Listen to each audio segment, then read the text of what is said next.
Assalamualaikum warahmatullahi wabarakatuh. Waalaikumsalam warahmatullahi wabarakatuh. Alhamdulillahirabbil alamin wassalatu wassalamu ala asrofil anbiya'i wal mursalin sayyidina wa maulana Muhammadin wa ala alihi wa sahbihi ajmain.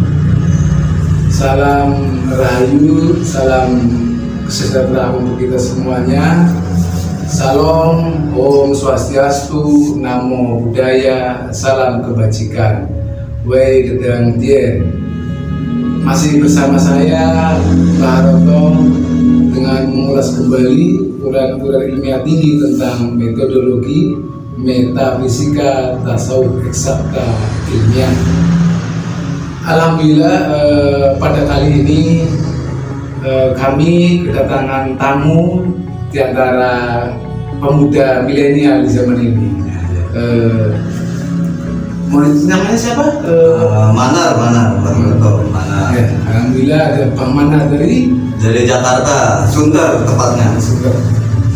Beliau adalah Bang Manar dari Jakarta Sunter, yang dari sini lumayan kurang lebih itu ada 7 hari 7 malam sampai sini. Nah, kebetulan beliau sampai ke sini dan kebetulan bersama saya sedang di depan monitor. Nah, apa yang membuatnya Bang Manar sampai jauh-jauh dengan waktu yang cukup lama sampai datang ke tempat saya yang sederhana ini? Alhamdulillah, terima kasih atas perkenalannya Mbak Roto ya.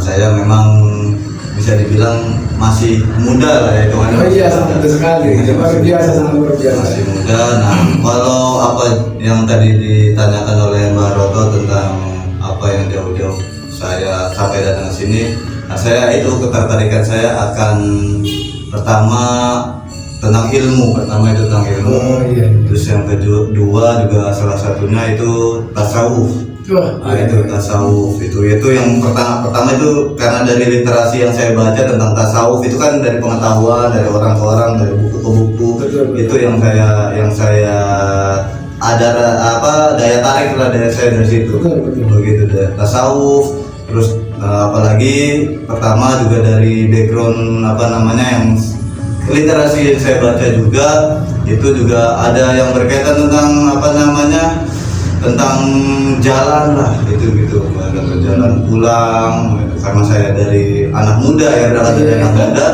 ya itu akhirnya saya ada ketertarikan di situ Mbak Roto. Iya. Alhamdulillah. Jadi sangat betul sekali ya, karena kita hidup itu di negara Indonesia yang multikultural. Artinya penuh dengan berbagai etnis budaya dan suku. Itu luar biasa Indonesia. Saat ini memang sangat sedikit sekali peminat, bahkan bukan peminat ya, pemuda itu yang mau belajar di sisi ilmu tasawuf. Ya, memang sangat sedikit sekali. Gitu kan. Padahal di luar sana itu sangat banyak sekali orang-orang pemuda itu yang belajar sekolah agama, bahkan sampai di pondok pesantren, bahkan sampai luar negeri. Nah, tetapi yang di daerah kita sendiri, yang di Indonesia khususnya itu, padahal sangat banyak sekali ilmu-ilmu yang mampu mengatasi permasalahan tadi multikultural untuk menyatukan semua sudut pandang suku bangsa atau kebudayaan atau etnis. Nah, jadi sebenarnya dari sisi tasawuf inilah yang berpotensi mampu untuk bisa menyatukan. Iya betul sekali, menyatukan. Iya menurut saya memang menyatukan sih dalam arti yaitu Mbak Roto. Jadi memang pertama saya juga tidak mengotak-kotakan antara pertemanan Mbak Roto. Oh iya betul sekali. Pergaulan, lingkungan saya nggak mengotak-kotakan. Secara pribadi saya saya anggap kalau yang lain kalau secara pribadi saya tidak mengotak-kotakan. Mohon maaf dari bahasanya dari agama A, B, C dan D itu saya nggak mengotak-kotakan. Dari pergaulan saya tidak mengotak-kotakan. Terus juga dari sudut pandang juga saya mencoba untuk terbuka apa yang pertama informasi yang ada, terus juga nggak langsung saya telan mentah-mentah tapi saya saring dulu, saya olah dulu. Jadi nggak langsung saya tolak tapi saya terima dulu baru saya olah begitu. Itu karena memang luar biasa Indonesia dengan tadi dibilang multikultural beraneka ragam, dari Sabang sampai Merauke, suku, etnis dan segala macam, terus agama kan itulah. Jadi saya mencoba terbuka dan dari situ. Jadi saya nggak menyudutkan sudut pandang yang lain gitu. Begitu. Jadi intinya itu ada kita membuka diri ya. Iya, membuka diri terlebih dahulu dalam menerima sebuah informasi. Benar. Iya, jadi jangan langsung serta-merta kita langsung tolak tanpa membuka diri dahulu. Iya. Atau kita merasa benar dengan pengetahuan yang telah kita miliki sendiri. Iya, benar itu dia. Iya, harus kita coba untuk menerima pengetahuan yang sangat baru yang Iya. bahkan mungkin dari pengalaman itu belum pernah diketahui ilmunya. Itu benar, itu sangat benar sekali. Jadi karena memang saya nggak langsung nggak langsung menjudge A salah, B salah, enggak. Saya ya, saya olah dulu apa, dibilang salah itu kenapa? Itu sudut pandang. Jadi saya cari tahu segala macam karena saya juga kan hidup ini kan juga ya namanya laku. Jadi saya ya udah laku saya harus ya benar-benar untuk semesta lah begitu ya, kata begitu. Karena memang tadi dibilang Barato memang sangat anak muda itu memang jarang sekali ya. Memang ya saya akuin sebagai sudut pandang saya pribadi, anak muda memang sangat jarang sekali karena satu sisi pertama asing itu dia, itu asing. Kalaupun ada pun mereka langsung menolak ya itu dia karena asingnya itu itu dia. Betul ya.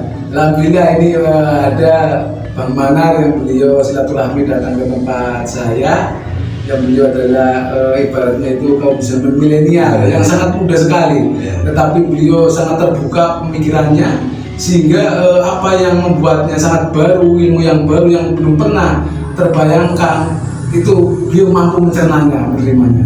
Sehingga pada saat ini, hari ini, detik ini juga Pembantu Rizky bisa silaturahmi ke tempat saya berada.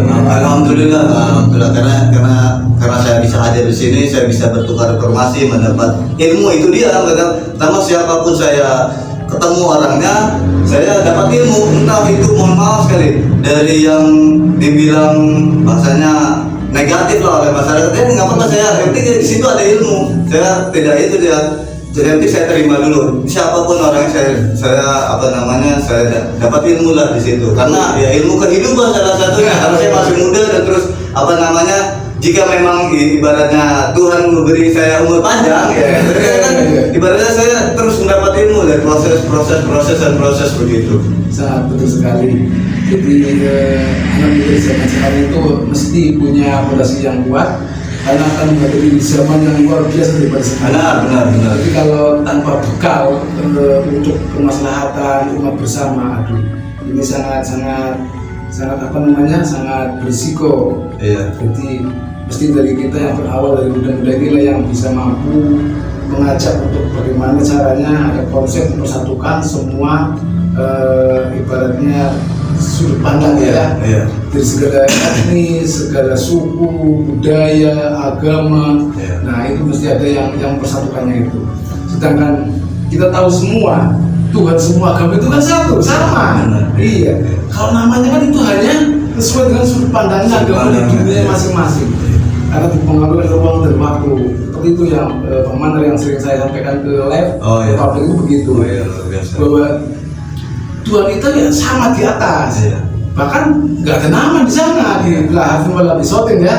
Tidak satu lafal tak pula dia maha metafisika. Nah, sedangkan nama itu kan yang ada di alam dunia sesuai dengan sudut pandangnya masing-masing, kemudian dipengaruhi oleh ruang waktu. Jadi berbeda zaman, berbeda ruang waktu, berbeda sebutan Tuhan di zaman itu begitu. Tetapi sebenarnya tujuannya adalah sama, Tuhan yang Maha Esa itu sendiri. Ya. Jadi jangan sampai kita itu terkotak-kotak merasa benar dengan keyakinan kita sendiri, kemudian menolak keyakinan yang lainnya. Sedangkan kita itu kan sama-sama Islam. Kita kan mesti mengimani semua rukun-rukunnya. Rukun iman itu kan kita mengimani seluruh rasul, seluruh kitab-kitabnya. Nah, itu bagaimana kalau nggak mengerti ilmu ini? Ini batal pastinya. Ini kalau nggak kita sampaikan dengan narasi ilmiah, kemudian dengan sudut pandang apa yang dari coding, Iya. dari turun ke alam dunia meniti pengetahuan itu mungkin agak sulit. Tapi di zaman ini sudah sangat support ya. Dia sangat support sekali. Iya, perbendaharaannya, kemudian analognya, kias-kiasnya itu bisa disampaikan dengan ininya sehingga seperti Bang ini Iya. ketika terbuka pikirannya itu loh kok ada maksudnya juga kan begitu kalau makanya sehingga kan datang ke sini kemudian mencari tahu lebih dalam lagi bagaimana cara prakteknya kan begitu. Iya. Jadi setelah disampaikan pastinya kan ada jenjang untuk bagaimana cara memulainya. Iya. Seperti itu ya. Begitu ya Bang Alhamdulillah. Ada kesan-kesan untuk pemuda-pemuda di luar sana, Bang Manar silakan. Jadi kalau ini lagi bagi sudut pandang pribadi saya, kalau pesan apapun itu, pertama saya juga berangkat dalam arti dalam kehidupan sampai ya karena memang saya masih hitungan muda dan akan terus berproses. Pertama saya juga untuk anak muda ya nggak apa-apa lah, maksudnya yang masih senang dengan bahasanya, dengan kesenangannya ya nggak apa-apa lah, maksudnya saya juga berangkat dari situ baru maksudnya kesenangan diri saya dulu nih, ibaratnya dulu sebelum akhirnya saya dari kesenangan itu saya belajar, kesenangan, kesedihan seperti itu. Dan saya belajar, kalaupun misalnya anak muda yang di luar sana maksudnya masih masih untuk membahasanya memuaskan kesenangan diri sendiri, ya monggo saja sembari ibaratnya sembari belajar dan proses. Karena yang saya sadari pun juga akhirnya nanti kita akan finish dalam arti dalam kehidupan akan finish nih. Ibaratnya kita bahasanya perlombaan lari kayak start pasti ada finishnya, sama kehidupan. Kita pun sudah start dilahirkan pasti akan kembali juga kematian itu dia. Nah itu makanya saya menyadari akan hal itu. Saya juga nggak menyalahkan anak-anak muda yang masih bahasanya mudah-mudah atau senang-senang ya itu silakan saja. Itu saya juga berangkat dari itu semua. Tapi dari situ saya belajar.